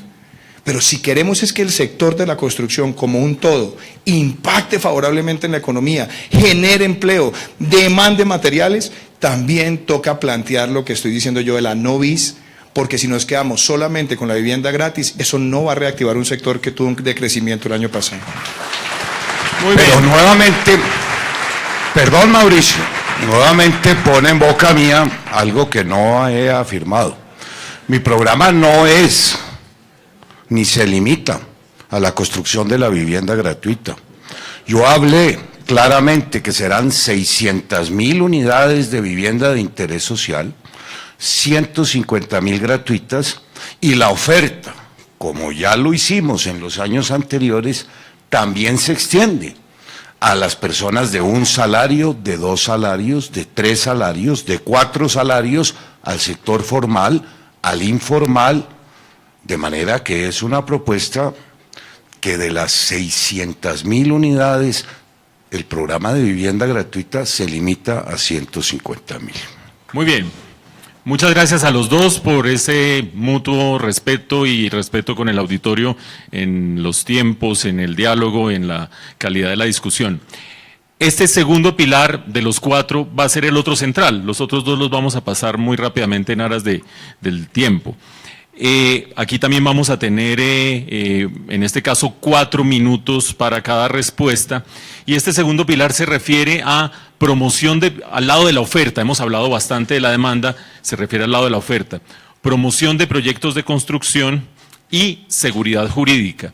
Y allí yo creo que hay un tema central al que ambos se refirieron de manera directa, pero al paso, que tiene que ver con la habilitación de suelo urbanizable, pero yo le agrego algo más: el respeto por las reglas del juego, el respeto por las licencias de construcción ya emitidas, el problema entre gobierno central y gobiernos regionales acerca de cómo se formula un POT, homogenización en la formulación de POTs, pero con un ingrediente central, y es que en la medida en que ya entran de por medio cambios normativos, ya no es solo el Ejecutivo el que tiene en sus manos eso, y en que entra de por medio la formulación de POTs, ya no es solo el gobierno central el que tiene que ver con eso, sino los gobiernos regionales. ¿Cómo manejaría cada uno de ustedes, después de los resultados electorales del fin de semana pasado, la gestión en el Congreso de los cambios legislativos necesarios para desatascar cuellos de botella en habilitación del suelo y en avance en este frente? ¿Y cómo manejarían la relación con los gobiernos regionales cuando cada uno quiere mantener su autonomía de manera un poco desordenada? Doctor Germán, arranca. Bueno, en aras del tiempo. Recordarán ustedes que en la Ley de Vivienda se estableció un mecanismo exprés para la habilitación de tierra, facultando a los consejos municipales a que incorporaran a los planes de ordenamiento territorial los predios que consideraran adecuados para la vivienda de interés social. Es un mecanismo que dio resultado. Uno de los méritos que ha tenido todo este programa es haber colocado en uno de los primeros lugares en la agenda de todos los municipios colombianos el de la vivienda de interés social. Las comunidades hoy presionan a los alcaldes a la habilitación de tierras y a que no se queden por fuera de las convocatorias. Usted viera el trabajo que me costó a mí convencer y persuadir a los alcaldes a que fueran adquiriendo los terrenos en la primera etapa de este programa. Fue un trabajo descomunal. Los alcaldes, ante sus escasos recursos, no se atrevían a hacer las primeras inversiones en habilitar los servicios públicos y los lotes, existiendo de por medio la gran incertidumbre si iban a recibir la cofinanciación para la construcción. Pero déjeme decirle que es difícil, los hay, varios ejemplos, difícil encontrar un municipio en Colombia en la cual los programas de vivienda no sean un tema central de la vida municipal. Claro, tenemos un déficit enorme aún y esa presión ha colocado en el primer lugar de la agenda de los entes territoriales el tema de la vivienda. Y déjeme también señalarle, hace pocos días entregué mi documento sobre los temas de ordenamiento territorial. Lugar esencial tiene ahí la reforma al régimen municipal, el Estatuto de Ciudades Capitales, la reforma al régimen departamental, consideraciones que valoro mucho en materia de delegación de competencias y facultades para la actualización de los catastros municipales y muchas otras normas. El Estatuto Fiscal de Entes Territoriales, que considero mucho pueden contribuir en este frente que usted señala. Y bueno, y está el tema de los POTS. En este momento, más de 700 municipios de Colombia no han actualizado sus planes de ordenamiento territorial. Tenemos 18 conglomerados en este país conurbanados. También es necesario actualizar la ley de áreas metropolitanas, avanzar en la asociación de municipios, porque los problemas que se están generando frente a este ordenamiento territorial son descomunales. Y bueno, usted también menciona un tema, el de la seguridad jurídica. Nosotros lo tratamos a fondo en el documento. Es inconcebible que en este frente, que no es exclusivo del sector de la construcción, sino de todo el país, se estén revocando licencias que habían sido tramitadas de conformidad con las leyes vigentes.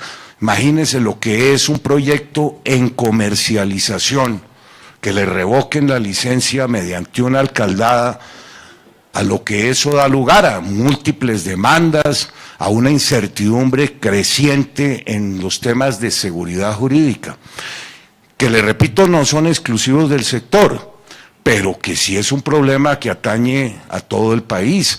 Por eso es indispensable también darle un mayor desarrollo a la ley de ordenamiento territorial que tuve el privilegio de sacar adelante después de 20 años, pero que no ha tenido una correcta aplicación ni implementación desde su expedición en el año 2012.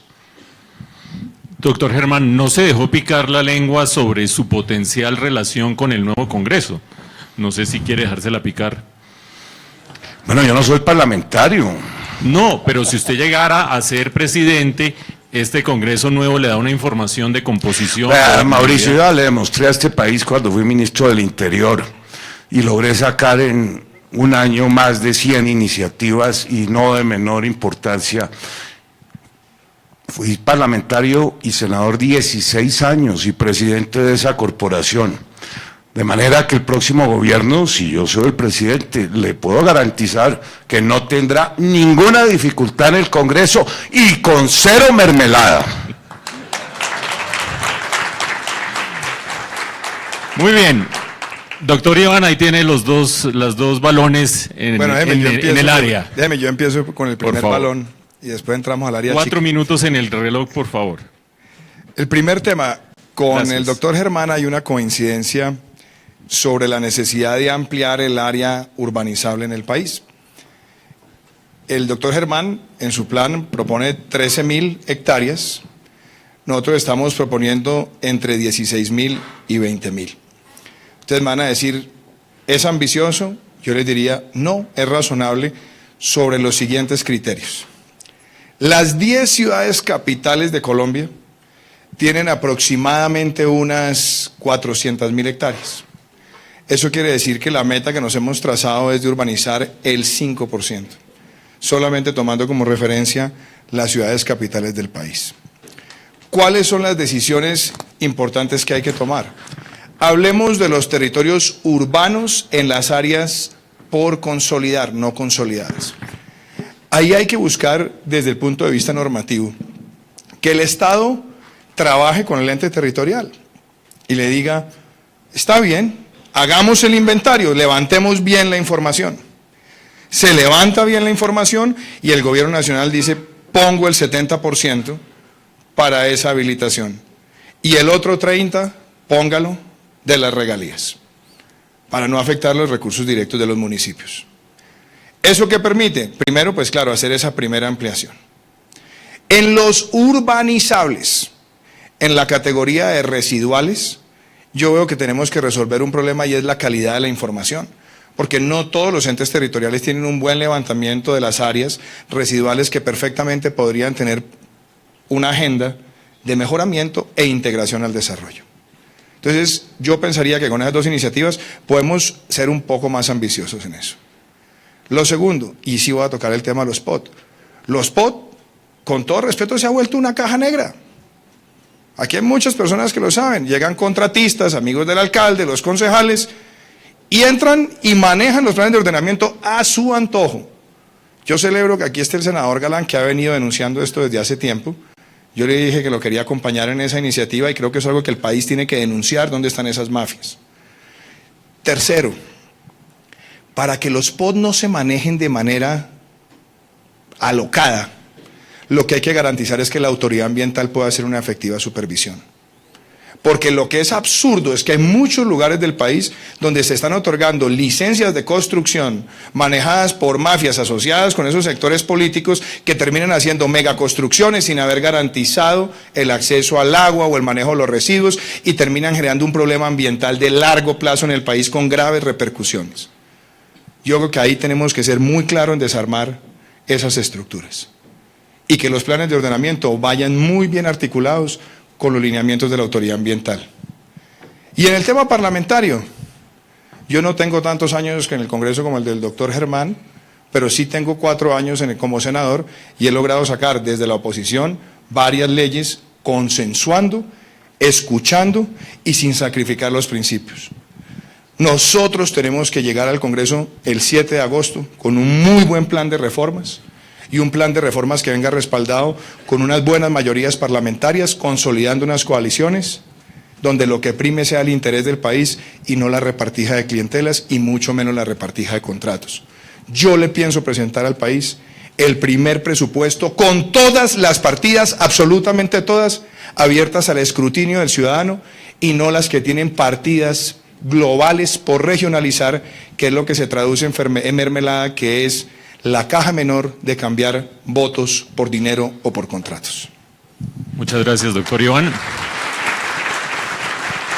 Una consideración que quisiera mencionar sobre los planes de ordenamiento. Cuando yo mencioné lo de la reforma al Código de Régimen Departamental y las otras reformas, es porque la debilidad institucional que uno encuentra en casi todos los municipios del país es también una consecuencia de la no actualización o la falta de planeación en la formulación de esos planes. Es necesario que el Ministerio refuerce sus competencias como ente asesor. Es necesario que las corporaciones, que también hay que reformarlas, cumplan un mejor papel, pero deberían ser también los departamentos los que más colaboren a darle fortaleza institucional al municipio colombiano en esos planes. Y si ya vamos cerrando o no, Mauricio. Nos queda un último tema para hacer el cierre. Pero el último tema, ¿por qué no lo economizamos y nos permite? Yo lo que sí le quiero decir al auditorio, el doctor Germán Vargas cuando llegó dijo que tenía que salir a las 4:30. Entonces, Sí, es verdad. por supuesto que yo tengo que ¿De qué respetar. estamos hablando, Mauricio? No, la última contrapregunta para darles la oportunidad de cerrar a cada uno. deme Sí, el sí, minu- sí, el sí. minutico. Sí, pero les tengo una Sí. contrapregunta. Ambos tendrían que formar coaliciones en el Congreso.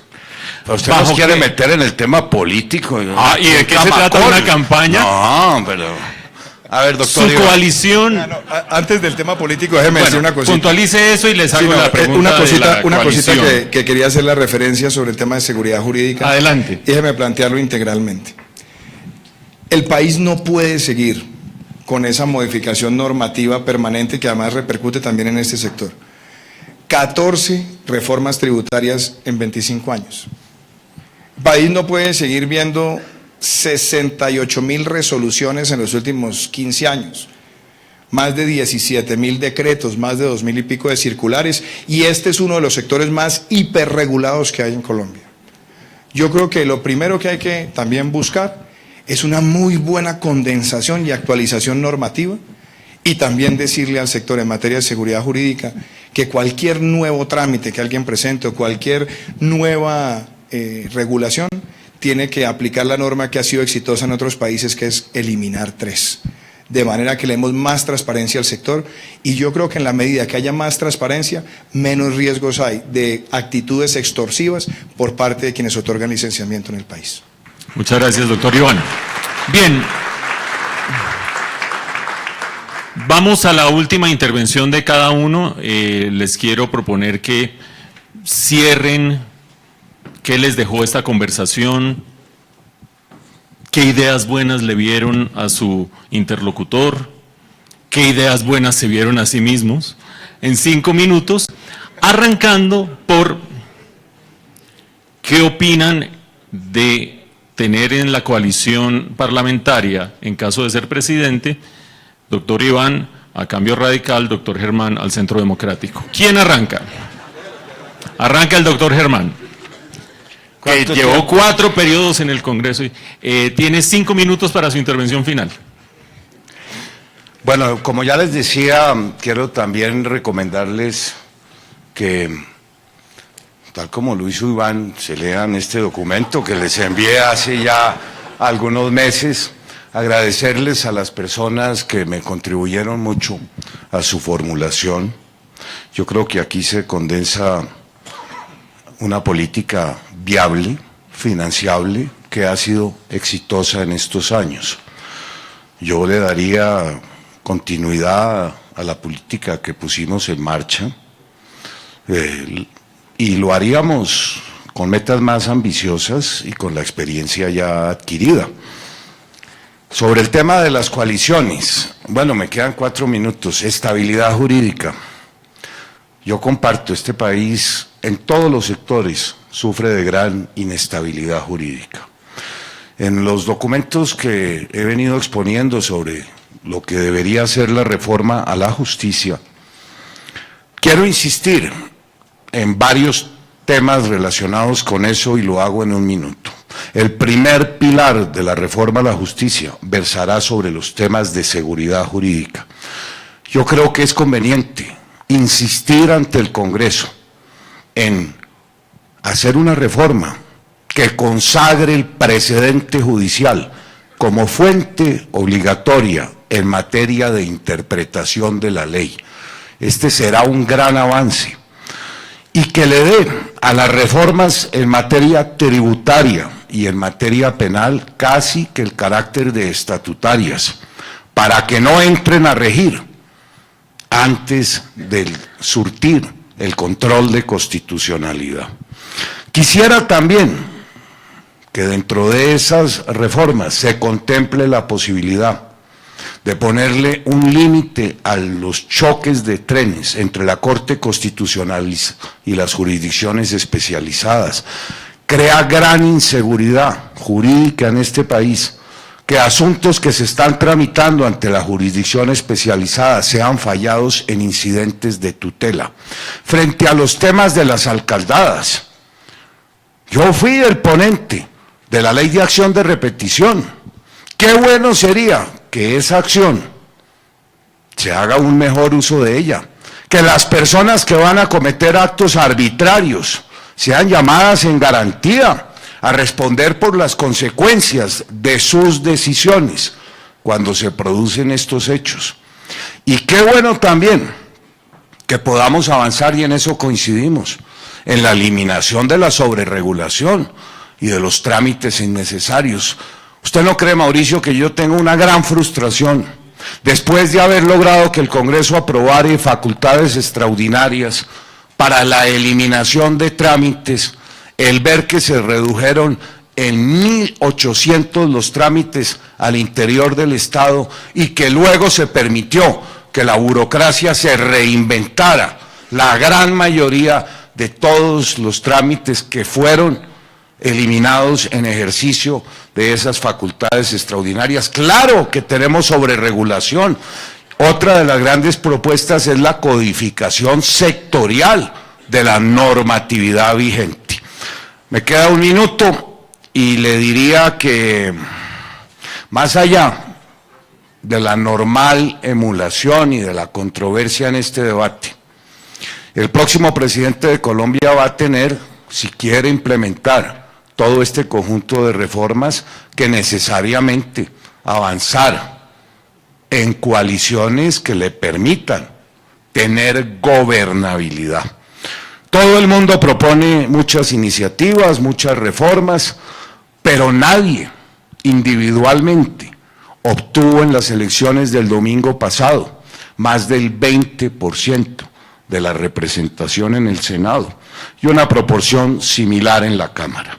De manera que constituir y formar la nueva alianza o la alianza que vaya a conducir los destinos de la rama legislativa del poder público es algo indispensable. Yo aspiraría a contar con el apoyo de ustedes en esa nueva coalición de gobierno, doctor Iván, no exclusivamente de ustedes, porque la realidad política nos demostró que con un 20%, porque nadie obtuvo más, va a ser interesante la forma en que se construya una mayoría, pero lo que sí tenemos, y en eso quiero que me confirme, la satisfacción es de que la rama legislativa del poder público quedó muy lejos de la extrema izquierda con los resultados del último domingo. Ahuyentamos el fantasma. Puede que Petro haya obtenido una importante votación, pero su participación en el Congreso estuvo muy cerca de no pasar el umbral. Y aquí todos podemos tener puntos de vista diferentes, matices sobre los enfoques que tenemos sobre Colombia, pero se ganó el primer gran round. Las fuerzas de extrema izquierda no van a controlar, por mucho que hubieran querido, el órgano legislativo de este país. De manera que eso fue un gran triunfo, en mi criterio, del certamen que tuvo lugar el último domingo. Se dejó picar la lengua, doctor Germán, muchas gracias. Doctor Iván, por favor, sus últimas palabras, su cierre, sin dejarnos de comunicar si en su coalición de gobierno en el Congreso estaría... Muchas gracias, doctor Mauricio, radical. y le agradezco a Germán este excelente diálogo. Yo estoy hoy acá porque quiero ser presidente de Colombia y porque quiero hablarle al país hacia el futuro.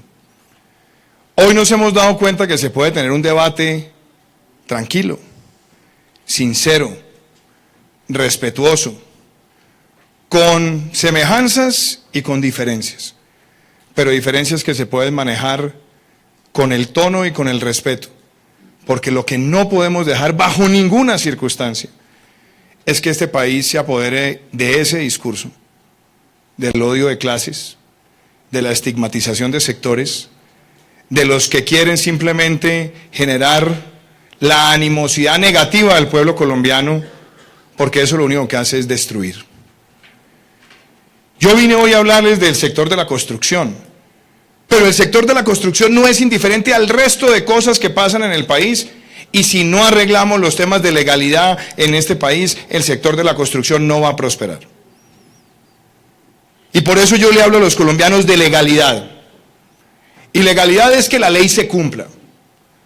Y legalidad es que enfrentemos la corrupción con toda la verticalidad. Y eso implica que nosotros le digamos a los corruptos en Colombia que les vamos a quitar hasta el último peso de su patrimonio con la extinción de dominio express. Con que van a tener penas severas, más duras, sin reducción de penas y sin casa por cárcel. Que nosotros le digamos al país que hay que hacer la reforma de la justicia, pero también voy a decir una cosa, que de una vez por todas le digamos a los colombianos que el que la hace, la paga. Porque toda la impunidad que se sembró, que además viene acompañada de la permisividad con el tema del narcotráfico, también va a afectar el sector de la construcción cuando llegue el lavado de activos con muchos proyectos a distorsionar el mercado de vivienda en el país. Aquí hay que hacerle reformas necesarias a todo lo que significa impunidad en Colombia, y por eso quiero ser presidente de este país. También le estoy hablando a Colombia de emprendimiento, porque aquí no podemos seguir viendo al sector privado como la vaca lechera que el gobierno la ordeña y la ordeña para gastar más, y después cuando se queda sin las fuentes complementarias como el petróleo, entonces pase la factura con más impuestos. Yo quiero un Estado austero, yo quiero un gobierno eficiente, yo quiero eliminar el derroche y quiero generar un programa muy efectivo de lucha contra la evasión del impuesto de renta y de IVA para que en este país podamos tomar la decisión que tomó Chile, que tomó Perú, que tomó la Unión Europea y que tomó Estados Unidos de bajar tarifas impositivas, detonar la inversión y mejorar la generación de empleo formal en el país. Y quiero ser presidente de Colombia para desregular, no para ser complaciente ni entreguista, pero desregular para que se pueda emprender desde el comerciante hasta el industrial sin sentir que el Estado lo está entorpeciendo con talanqueras o con trámites que terminan generando focos de presiones extorsivas. Yo quiero ser presidente de Colombia porque creo en la equidad. Y la base de la equidad es un empleo formal. Y un empleo formal lo generan quienes están en la actividad económica. Por eso hay que apostarle a esto, pero hay que hacer las reformas en materia de salud y educación que también le sirven al sector. Hay que empezar en este país rápidamente, si queremos cerrar las brechas, a que los programas de nutrición lleguen a los más vulnerables y que los niños tengan los micronutrientes para desarrollar su corteza prefrontal del cerebro. Hay que apostarle a 1000 preescolares en los próximos 4 años en los municipios más vulnerables, que no tengan nada que envidiarle a los que puede tener el hijo de cualquiera de nosotros. A la jornada única y a la doble titulación para que el bachiller se gradúe en una mano con el título de bachiller y en la otra el de técnico. Hay que apostarle a aumentar la cobertura universitaria virtual y presencial para los más vulnerables y claro, hay que hacer la reforma de la salud para que saquemos de funcionamiento a aquellos que abusan del sistema. Pero yo no vengo a dejar que este país se lo tome ese modelo que arruinó a Venezuela. Ya demostramos este fin de semana que se les puede ganar y que les vamos a ganar. Pero adicionalmente, yo hice una invitación en el discurso que pronuncié el domingo, con humildad. Y es que todos los sectores que estén dispuestos a trabajar en esta visión de futuro, de legalidad, emprendimiento y equidad, sin canonjías y sin triquitrueques, bienvenidos para construir una mejor Colombia. Muchas gracias.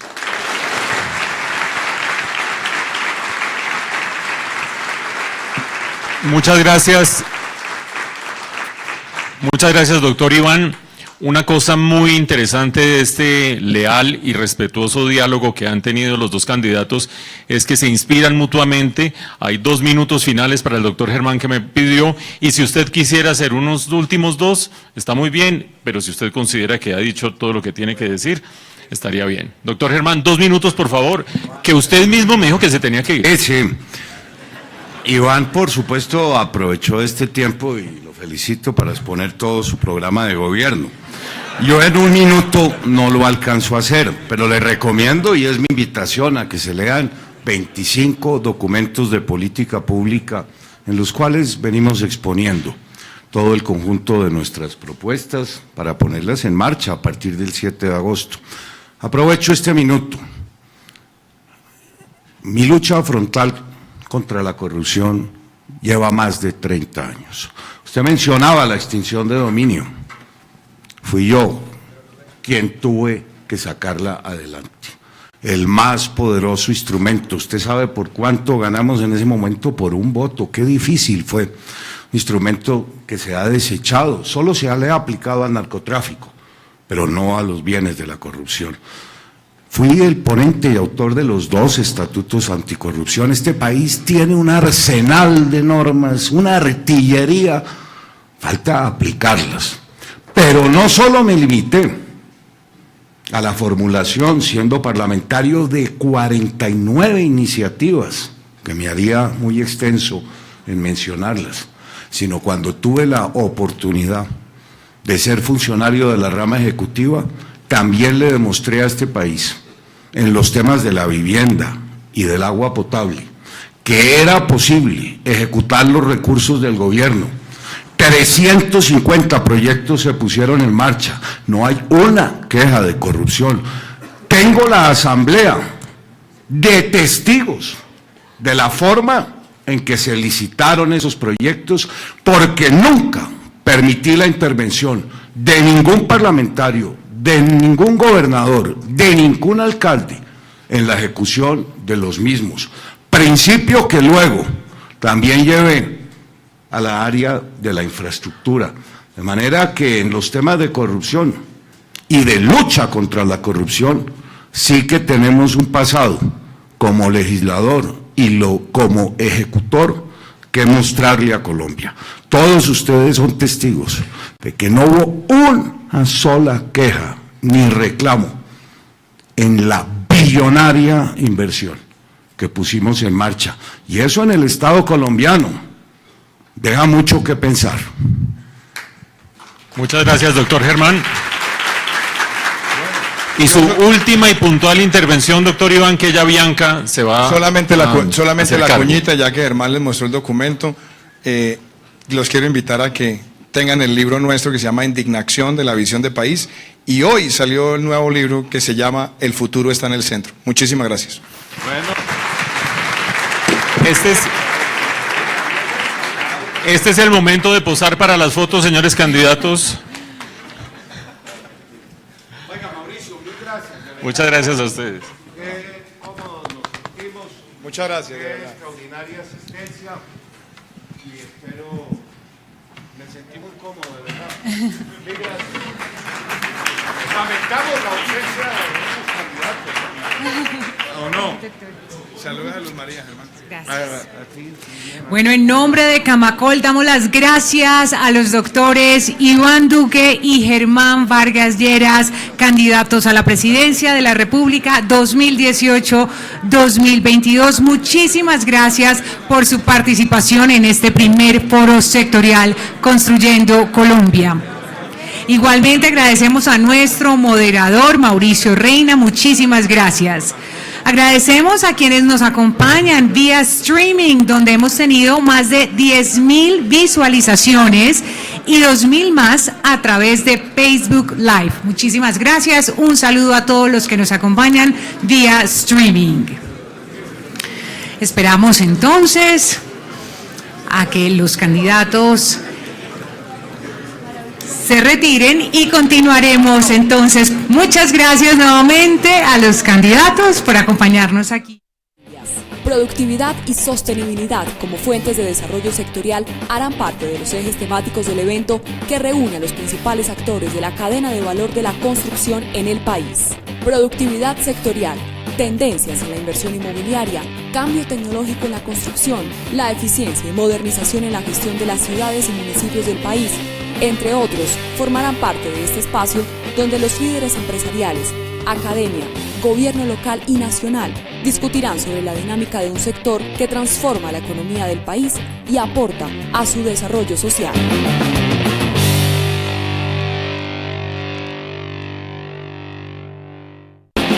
El evento más importante de la construcción en Colombia se prepara los días 6, 7 y 8 de junio de 2018 en el Centro de Convenciones Cartagena de Indias. Productividad y sostenibilidad como fuentes de desarrollo sectorial harán parte de los ejes temáticos del evento que reúne a los principales actores de la cadena de valor de la construcción en el país.